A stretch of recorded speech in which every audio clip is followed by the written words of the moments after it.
The man my mother spent 15 years teaching me to hate was standing in his front yard pulling weeds when I finally decided to talk to him. He didn't look dangerous. He looked tired. But that's the thing about the story I'd been told my whole life. It was designed so carefully that I never thought to question it. Not once. Not until the morning I found a letter in a shoebox that wasn't supposed to be mine to find. My name is Nadia. I'm 31 years old. And until 8 months ago, I didn't know who I actually was. My mother, Renata, married my stepfather, Conrad, when I was 4. I don't remember a time before him. He's the one who taught me to ride a bike, the one who signed my school permission slips, the one who walked me down the aisle when I married my ex-husband at 24. In every photo from my childhood, Conrad is there, steady, present, permanent. The man across the street was not. His name was Stellan. He'd lived in the pale blue house directly opposite ours since before I was born. My mother referred to him the way people refer to a bad neighborhood, with a quick glance and a lowered voice. Don't wave at him. Don't talk to him. Don't let him start a conversation. She never gave me a real reason. Just, he's not safe, Nadia. He's the kind of man who ruins things. When you hear something like that enough times as a child, it becomes fact. It gets stored in the same part of your brain as don't touch the stove and look both ways before crossing. I was genuinely afraid of him for years. I'd cross to the other side of the driveway to get to our mailbox if he was outside. He was quiet. He kept to himself. He had a vegetable garden along the side of his house and a wind chime on his porch that I could hear from my bedroom window. That wind chime used to make me nervous as a kid. I don't know why. Maybe because it was the only evidence he was real. I moved away at 22 for college, then work, then a brief and disappointing marriage. I came back to my hometown, a small place in western Pennsylvania called Dunmore Falls, after my divorce, because my mother asked me to. Conrad had been diagnosed with early-stage Parkinson's, and she said she needed help. I moved back into my childhood bedroom at 29. That is a specific kind of humbling. The shoebox was in the closet of that room. I'd seen it 100 times growing up and never opened it because my mother had told me it was tax documents. I don't know what made me open it that particular Saturday morning in March. Boredom, maybe, or some quiet instinct I hadn't learned to name yet. It wasn't tax documents. There were photographs, not digital prints. Actual developed photographs, the kind with the date stamped in orange on the bottom right corner. I recognized my mother immediately. She was young, maybe 25, and she was laughing at something off camera. Her hair was longer than I'd ever seen it. And she was visibly, undeniably pregnant. The date stamped on the photo, August 1993. I was born in May 1994. I sat on the floor of my childhood closet and did the math 4 times. Standing next to her in the photo, his arm around her shoulder, both of them laughing at whatever was off frame, was Stellan, not Conrad. I put the photos back. I went downstairs and made coffee and sat at the kitchen table and tried to construct a reasonable explanation. Maybe Stellan was just a friend back then. Maybe the pregnancy in the photo was a different pregnancy, a miscarriage, maybe. Something my mother had never mentioned. Maybe I was wrong about the dates. But I'm an accountant. I count things for a living. I am not wrong about dates. I spent the next 2 weeks going through every document in that house that I could access without raising suspicion. Birth certificate, father listed as Conrad Bolel, dated June 1994, 1 month after I was born, which meant my mother and Conrad had married, or at least filed paperwork, after I arrived. I found their marriage certificate tucked inside a Bible on the living room shelf. Married, September 1993. 2 months after that photo was taken. 2 months after my mother was already 8 months pregnant. With me. Conrad wasn't my father. He couldn't be. The math didn't work. The timeline didn't work, which meant the man I'd been afraid of for 30 years might be the only person who could tell me the truth. Here's what I knew about Stellan. Practically, he was in his early 60s. He'd retired from something. I wasn't sure what. He had a daughter who visited occasionally, a woman around my age, with red hair who parked a silver sedan in his driveway a few times a year. He brought vegetables from his garden to the neighbors on either side of him. He had never, in 30 years of living across the street from my family, done anything that looked remotely threatening. Here's what I felt about him. a deep conditioned unease that had nothing to do with evidence and everything to do with years of programming. I needed to get close to him without alarming my mother, which meant I needed a reason to knock on his door that she couldn't question. I decided to play the role she had always cast me in without knowing, the naive, harmless daughter, the girl who doesn't ask the right questions. Our neighborhood had a small community garden that operated out of a lot 2 blocks down. I'd noticed Stellan donated produce there sometimes. I volunteered to take over coordinating donations for the spring planting season, something the previous coordinator had dropped without warning. It was legitimate. It gave me a reason to go door to door. It gave me a reason to knock on his door on a Tuesday afternoon in April. My heart was doing something genuinely alarming when I stood on his porch. The wind chime was right above me. Up close it was made of driftwood and small shells, the kind you find on a lake shore.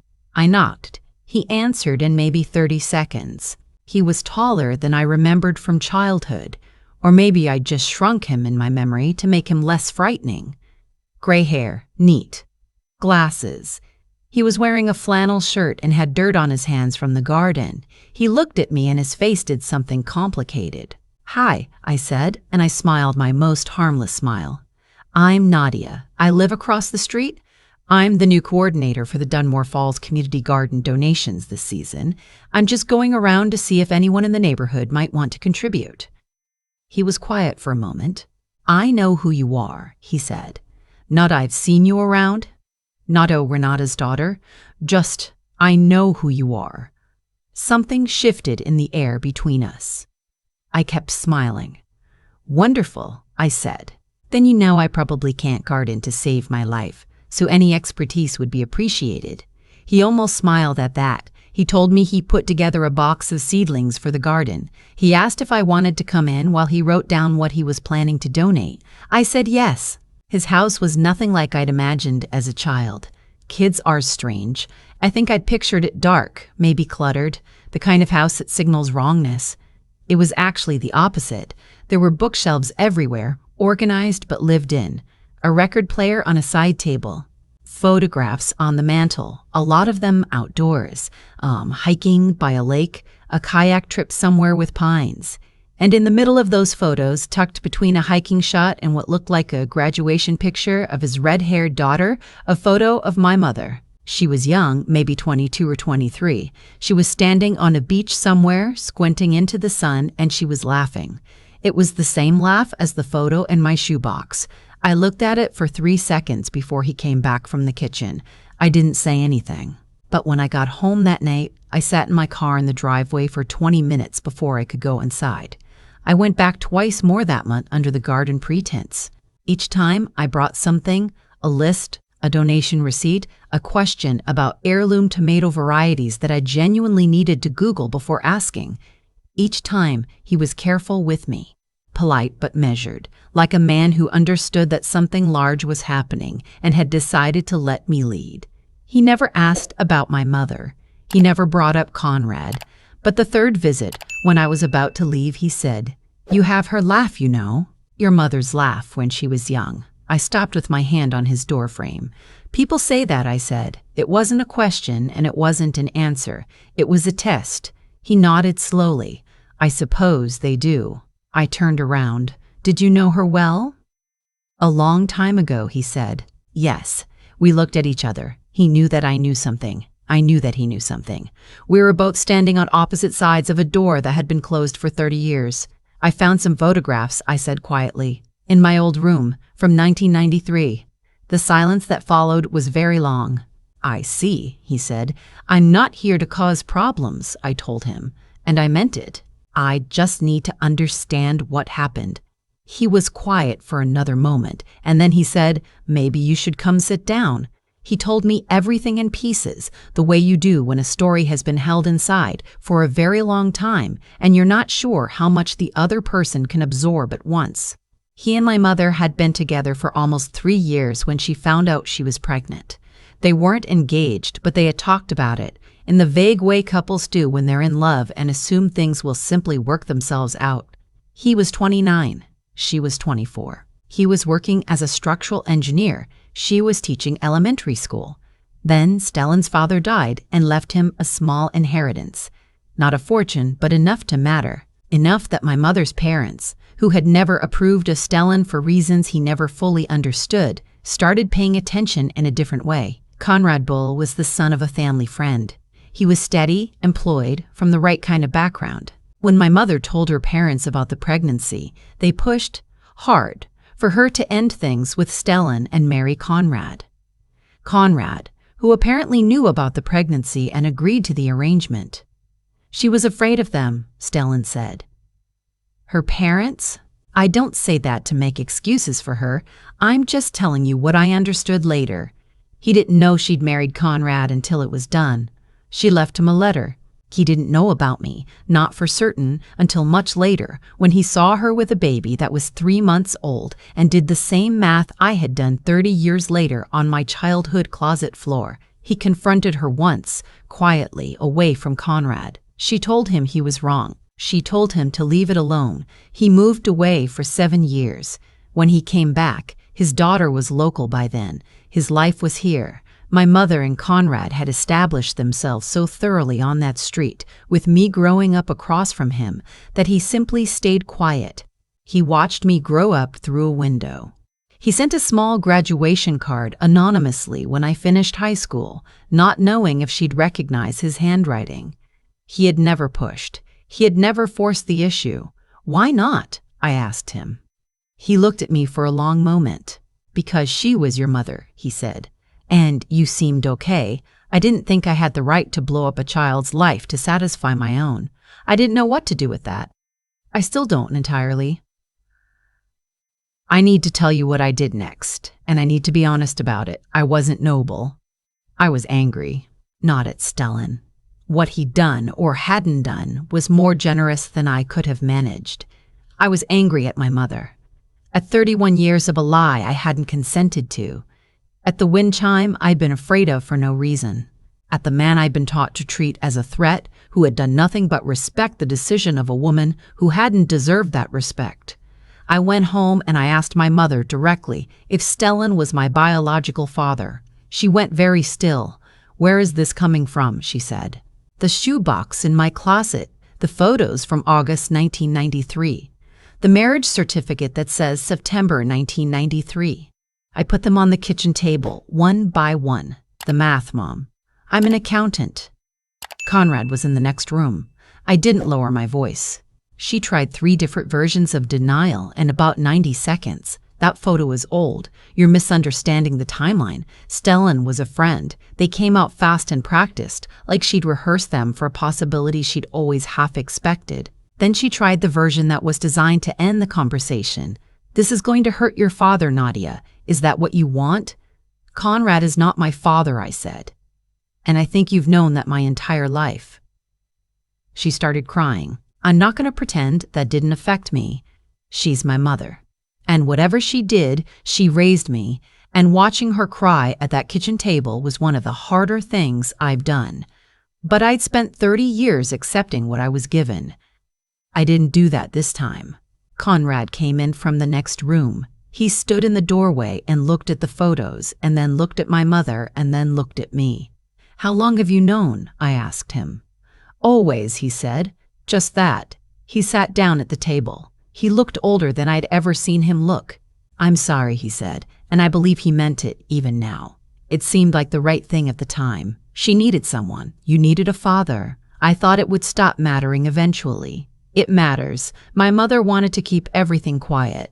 She argued, reasonably, that Stellan had his own life, that a DNA test would only complicate things, that some truths were better left settled. I told her I was going to get tested regardless. I told her she could be part of that conversation or she could find out the results when I did. She chose to be part of it." Stellan agreed immediately. He didn't seem surprised that I asked. He seemed relieved, actually, like a question he'd been living with for 30 years was finally being asked out loud. We used a mail-in test. We didn't make it an event. I dropped the samples at the post office on a Wednesday morning before work and tried not to think about it for 3 weeks. The results came back on a Friday afternoon in June. I was sitting in my car in the parking lot of the grocery store when the email arrived. I read it twice.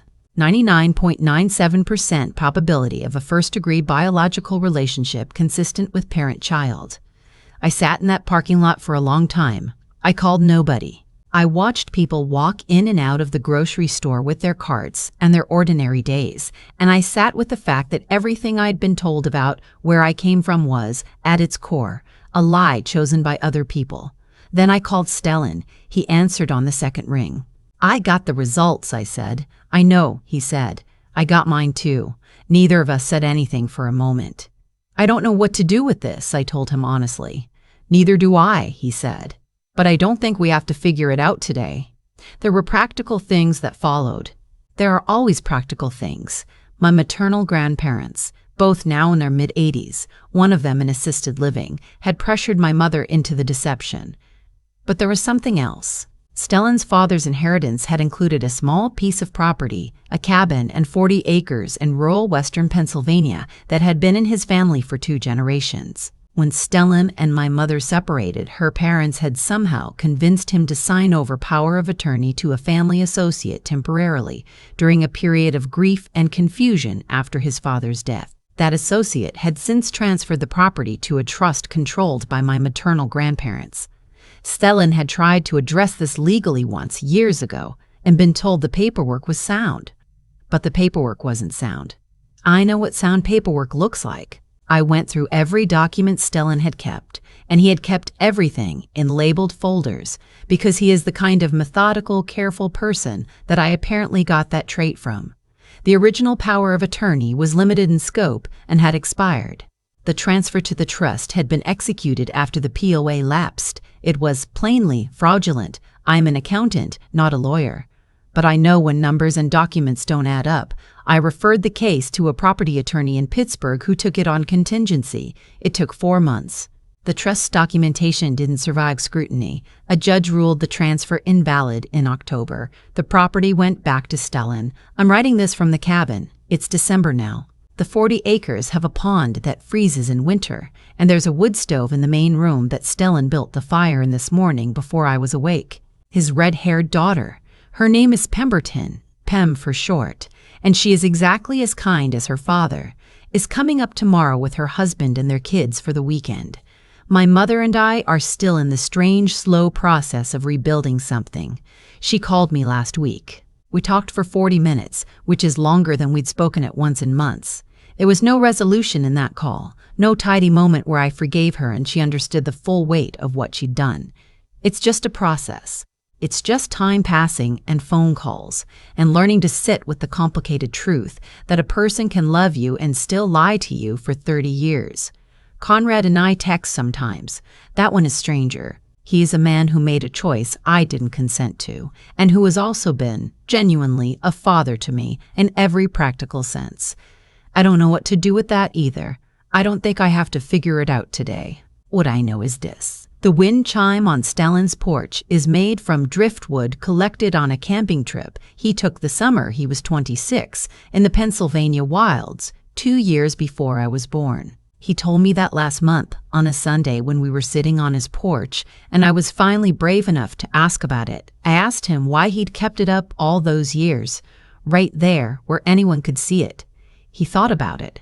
"It was the last thing I had from before everything changed," he said. "I suppose I wasn't ready to take it down." I looked at it for a long time, the driftwood, the little shells, the way it moved in the November air. I told him I was glad he hadn't. I used to think the hardest part of my story was the betrayal. The photos in the shoebox, the marriage certificate that didn't add up, the moment I sat on my childhood closet floor and did the math 4 times because I kept hoping I was wrong. That part was hard, but it wasn't the hardest part. The hardest part was realizing how much energy I'd spent being afraid of the wrong thing. I was afraid of a wind chime for 20 years. I was afraid of a quiet man with dirt on his hands and bookshelves in every room. I had been handed that fear before I was old enough to question it, and I carried it so long it started to feel like it belonged to me. That's what happens when a lie is told early enough and repeated often enough. It stops feeling like someone else's story and starts feeling like your own instincts. What I've learned in the months since everything came apart and slowly came back together in a different shape is that fear handed down to you is not the same as fear earned by experience, and it took me 31 years to understand the difference. Stellan never pushed. He never showed up at our door, never demanded anything, never tried to force a truth that my mother had locked away. I used to think that was weakness. Now I think it was the most disciplined kind of strength I've ever witnessed up close. The decision to respect someone else's life, even when that life was built on something taken from you. He watched me grow up across the street. He sent an anonymous graduation card. He kept his driftwood wind chime on his porch, and he waited, and he let me find my way to the truth on my own timeline. That is not something most people are capable of. I know I wasn't. When I found out the truth, I confronted my mother the same afternoon. I didn't wait. I didn't strategize. I was 31 years old and I was furious, and I put those photographs on the kitchen table one by one like evidence, and I let Conrad hear me from the next room. I don't regret it, but I also know the difference between what I did and what Stellan had done across 30 years of silence. One of us acted from pain. One of us acted from principle. I'm still learning which one I want to be. What I know about the way things play out over time is this. The people who build their lives on controlling what other people know rarely get to control it forever. My mother and her parents made a choice in 1993 that required 30 years of maintenance, 30 years of keeping their story straight, of managing what I knew, of keeping two people apart who deserved the chance to know each other. That is exhausting work. And it was always going to be fragile because the truth doesn't need maintaining. It just sits there waiting. The property came back to Stellan because the paperwork was wrong. The paperwork was wrong because the people who drew it up were cutting corners on a fraud they assumed would never be examined. Frauds built on the assumption that no one will look are always eventually examined by someone who knows how to read documents and refuses to stop asking questions. I am an accountant. I read documents for a living. I don't think that's a coincidence. Nadia isn't a name that means anything in particular as far as I know, but I've started to think of this last year as the year I finally earned it. Stopped being a name someone gave me and started being a person who chose, deliberately, who she wanted to become. I have a father now. That is a strange and quiet and real thing. We're figuring out what it means at the pace that feels honest, which is slow and imperfect and nothing like a resolution. But I'd rather have something real and slow than something tidy and false. I've had enough of tidy and false. It has a 31-year return policy, and the cost of returning it is higher than anyone tells you up front.